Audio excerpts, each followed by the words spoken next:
कै पुंडलिक कदम यांच्या स्मरणार्थ कपिल कदम आणि कुटुंबाकडून तडशिनहाळ शाळेत ग्रंथालयाची स्थापना, 1000 पुस्तकं आणि शैक्षणिक उठावासाठी 51,000ची मदत, गावातील विद्यार्थ्यांच्या उज्ज्वल भविष्यासाठी कौतुकास्पद पाऊल.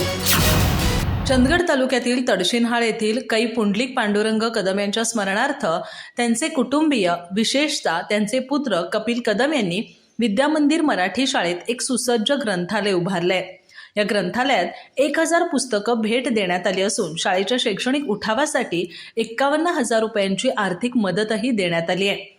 कै पुंडलिक कदम हे गावातील ज्येष्ठ सामाजिक कार्यकर्ते आणि अभ्यासू व्यक्तिमत्व होते. त्यांच्या निधनानंतर त्यांच्या मुलांनी त्यांच्या स्मरणार्थ गावात हरित ग्रुप तडशिनहाळ यांच्या माध्यमातून 100 वृक्षांची लागवड केली.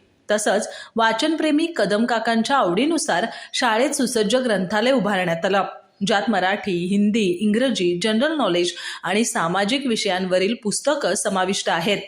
कदम काकांचे शाळेशी घनिष्ठ संबंध होते. शाळेच्या प्रत्येक शैक्षणिक कार्यक्रमात ते उत्साहाने भाग घेत असत आणि विद्यार्थ्यांचं, शिक्षकांचं कौतुक करत. कपिल कदम आणि त्यांच्या कुटुंबाने शाळेच्या प्रगतीसाठी आणि विद्यार्थ्यांच्या उज्ज्वल भविष्यासाठी हे योगदान दिलंय. शाळेनं सांस्कृतिक क्रीडा स्पर्धेत जिल्हा स्तरावर यश मिळवलं होतं. तसंच मुख्यमंत्री माझी शाळा सुंदर शाळा अभियानात विभागात 2रा क्रमांक मिळवला होता. त्यामुळे कदम काकांचा आनंद अवर्णनीय होता. त्यांच्या मुलांनीही गावातील विद्यार्थ्यांना शिक्षणात पुढे जाण्यासाठी मदतीचा हात दिलाय. यावेळी शाळेचे मुख्याध्यापक, शिक्षक वर्ग आणि शाळा व्यवस्थापन समिती सदस्य उपस्थित होते.